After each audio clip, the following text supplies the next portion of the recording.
ଆଜ୍ଞା ନମସ୍କାର। କେତେବେଳେ ଆସିଲେ? ମୋର ଟିକେ ବିଳମ୍ବ ହେଇଗଲା। କଥା କ'ଣ କି, ଏଇ ଆସୁଥିବା ମେ ମାସ 29ରେ ତମ ଗ୍ରହ ବକ୍ରଗତିରେ ପୂର୍ବାଭାଦ୍ର କୁମ୍ଭକୁ ଆସିବେ। ତେଣୁ ମେଷ ରାଶିର ସମସ୍ତ ବନ୍ଧୁ ଉତ୍ଫୁଲ୍ଲିତ, ଆନନ୍ଦିତ, ପ୍ରଫୁଲ୍ଲିତ ଯେ ଆମର ଏକାଦଶ ରାହୁ ହେବେ। ରାହୁ କୁମ୍ଭକୁ ଆସିବେ। ମେଷକୁ ଲଗ୍ନ ନେଇ ଯଦି ଗଣନା କରିବା ତାହେଲେ କୁମ୍ଭ ହେବ 11। ତେଣୁ ଏକାଦଶ ରାହୁ। ଆଉ ଥରେ ମନେ ପକାଇ ଦେଉଛି ଯେ ମେ ମାସ 29 ତାରିଖରେ ରାହୁ ପୂର୍ବାଭାଦ୍ର କୁମ୍ଭକୁ ଆସିବେ। କୁମ୍ଭ ରାଶିକୁ ଆସିବେ ରାହୁ। କୁମ୍ଭ ରାଶି ରାହୁଙ୍କର ପ୍ରିୟ ସ୍ଥାନ, ଯେହେତୁ ତାଙ୍କ ବନ୍ଧୁ ଘର। କୁମ୍ଭ ଘର ଶନିଙ୍କର ଘର। ବନ୍ଧୁ ଘରକୁ ବନ୍ଧୁ ଆସିଲେ ଟିକେ ପ୍ରଫୁଲ୍ଲିତ ହୁଅନ୍ତି। ତେଣୁ କୁମ୍ଭରେ ଥାଇ ରାହୁ ବିଶେଷ କିଛି ଦୁଶ୍ଚିନ୍ତା କରିବେନି। ପ୍ରକୃତି ହିଁ ନୈବ ମୁଚ୍ୟତେ। ତାଙ୍କର ପ୍ରକୃତି ନେଇ ସେ ଗତି କରିବେ। ମନ୍ଦ ଗ୍ରହ ସେ ସବୁ ସମୟରେ ଦେବତାମାନଙ୍କର ଅମଙ୍ଗଳ କାମନା କରିଛନ୍ତି ରାହୁ। ତେଣୁ ସେ ରାହୁ ତାଙ୍କର ପ୍ରକୃତି ନେଇ ଅଧିକ ଅମଙ୍ଗଳ କାମନା କରନ୍ତି, ଆଉ କମ୍ ସୁଖ କାମନା କରନ୍ତି। ମେଷ ରାଶିଆଙ୍କୁ ସେ ଏକାଦଶ ଫଳ ଦେବେ। ଏକାଦଶ ସ୍ଥାହା ସର୍ବେ ଗ୍ରାହା ଫଳଦା ହୁଅନ୍ତୁ।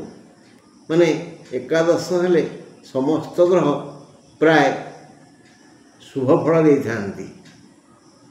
କିନ୍ତୁ ହତଭାଗା ରାଶି ହେଲା କର୍କଟ ରାଶି। ତା'ର 11 ଘର ହେଉଛି ବାଧକ ସ୍ଥାନ। ଆଉ ସେଠାରେ ଥିବା କୌଣସି ଗ୍ରହ କର୍କଟ ରାଶିଆଙ୍କୁ ଶୁଭ ଫଳ ଦେଇପାରନ୍ତି ନାହିଁ।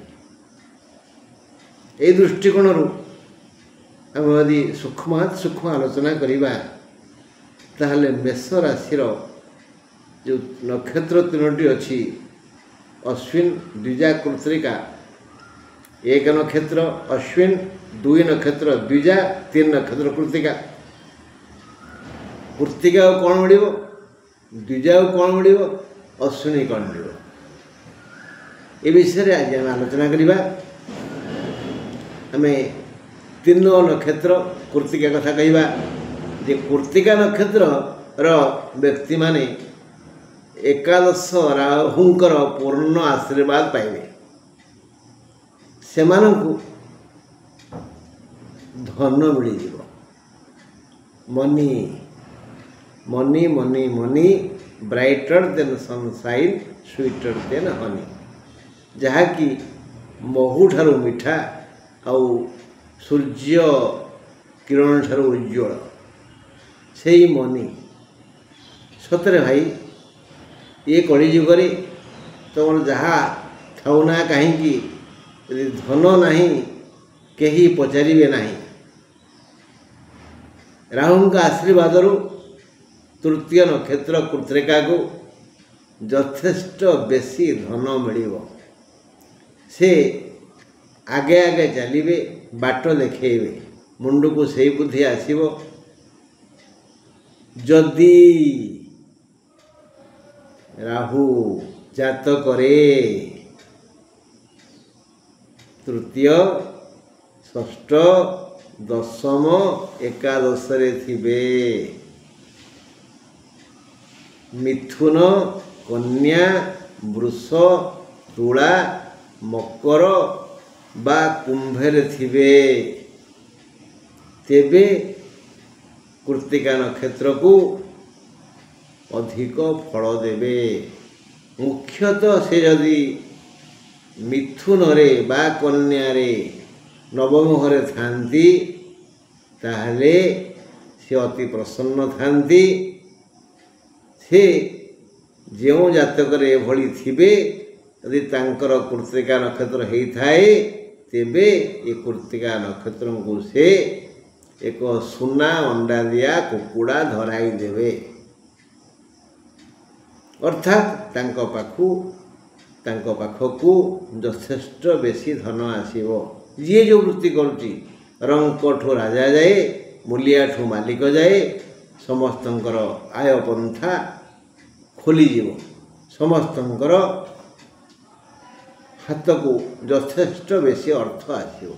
एपरिक चाकरिया मानक पाई जो एरियर बकिया अर्थ थो ता मिल इनक्रिमेंट हो पारे कौन कारण ता मध्य हेब वार्षिक अभिवृद्धि इनक्रिमेंट माने वार्षिक अभिवृद्धि सी हम जार जो टिके ऋण नहीं करज नहीं धमकौची चमकौची दौनी से दब कारण राहु से भली परिस्थिति सृष्टि करेंगे जे कृत्तिका नक्षत्र हाथ खाली हेनी।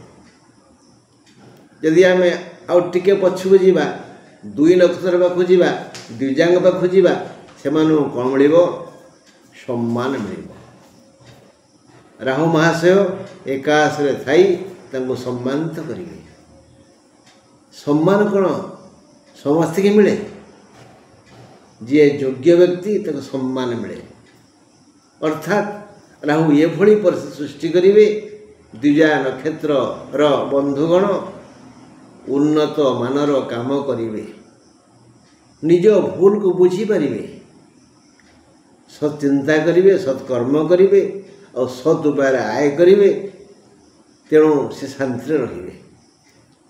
गोटे कथा नहीं ऊपर मुह तल को हेले मनीष जीवन दिकड़ा तेणु आलो सखी आपणा महत आपे रखी तेणु आमे चेष्टा करिबा समस्ते सच्चिंता करने सत्कर्म करने हेले आमको सम्मान मिलिबो।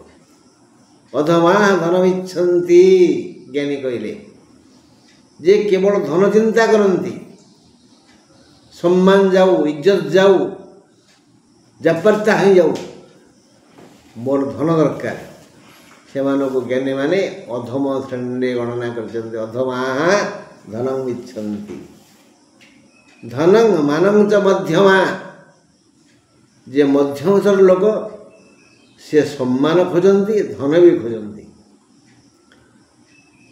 तेणु यही मध्यवित्त लोक माने सम्मान सहित धन रोजगार करती सबू जाऊ महत रहू सम्मान रहू कई आंगुल देखे न कहू एटा लांचुआ एटा मिछुआ एटा चोर एटा डकायत आर पूर्व पुरुष तो एम थिले आ बापा जेज तो या आर भाई बंधु कुटुंब तो ठीक यही काम करती हाथ ता मामू घर लोक गुड़ा खराब परा से घर ता बहु आसी एभली जमती निंदा सृष्टि न हुए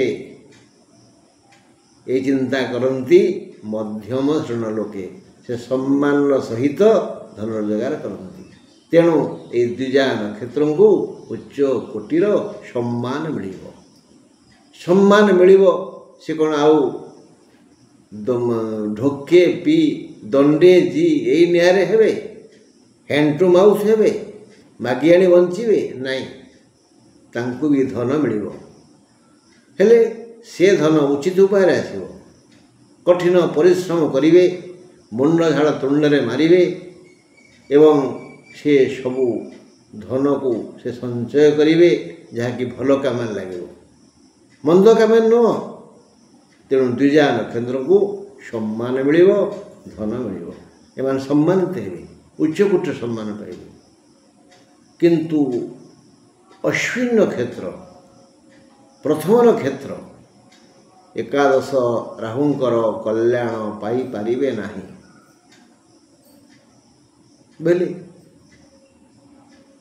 से कौन भिक मागे आउ चोरी करेंगे ना धन मिल कथा बुझना शुणना खाली बंद कर धन मिल किंतु देह हाथ दरज हो देह मुंड बिंधिब जमी थंडा हो गले मुंड बिंधे देह हाथ घोड़े हुए କେଉଁଠି ବାଡ଼େଇ ହେଇଯିବ, ଦେହ ଦରଜ ହେବ, ଧକ୍କା ହେଇଗଲେ ଦେହ ଦରଜ ହେବ।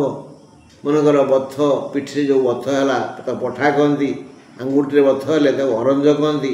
ପଠା, ଅରଞ୍ଜ, ବଥ, ବାଳମୂଳିଆ, ହାଡ଼ ଫୁଟି, ମିଳିମିଳା ଏଭଳି ସମସ୍ୟା ସୃଷ୍ଟି ହେବ। ଦେହ ଦରଜ ହେବ, କେଉଁଠି ପଡ଼ିଯିବା, କେଉଁଠି ବାଡ଼େଇ ହେଇଯିବା, କେଉଁଠି ଧକ୍କା ହେଇଯିବ, କେଉଁଠି ଖଣ୍ଡିଆ ହେଇଯିବ, କେଉଁଠି ଝୁଣ୍ଟିବା, ଥଣ୍ଡା ହେଇଗଲା, କାଶ ହେଇଗଲା, ମାନେ ମୋଟାମୋଟି ଭାବରେ ଦେହ ହାତ ଦରଜ ହେବ। ଦେହ ପୀଡ଼ା, ଦେହ ପୀଡ଼ା ମୋଟାମୋଟି ଆମେ ସାରାଂଶ ଜାଣିଲେ। ଏକ ରାଶି ଏକ ନକ୍ଷତ୍ର ବୋଲେ ଅଶ୍ୱିନୀ ମେଷଙ୍କର ଦେହ ପୀଡ଼ା ଯୋଗ ଅଛି। 2 ନକ୍ଷତ୍ର 1 ରାଶି ଦ୍ୱିଜା ମେଷଙ୍କୁ ଉଚ୍ଚ କୋଟିର ସମ୍ମାନ ମିଳିବାର ଯୋଗ ଅଛି। 3 ନକ୍ଷତ୍ର 1 ରାଶି କୃତ୍ତିକା ନକ୍ଷତ୍ର ମେଷ ରାଶି ଏମାନଙ୍କ ପାଇଁ ଅତି ପ୍ରଚୁର ଧନ ଯୋଗ ଅଛି। ହଁ ବନ୍ଧୁ, ଆମେ ରାହୁ ଚଳନରେ ମେଷ ରାଶିର ବନ୍ଧୁମାନଙ୍କ ବିଷୟରେ ଦୁଃଖ ସୁଖ ହେଲେ। ଆସନ୍ତା କାଲିକି ଯଦି ଈଶ୍ୱର ଚାହିଁବେ ତାହେଲେ ବୃଷ ରାଶି ଉପରେ ଆଲୋଚନା କରିବା। ଆଜି ଏତିକି ରହିଲି, ନମସ୍କାର।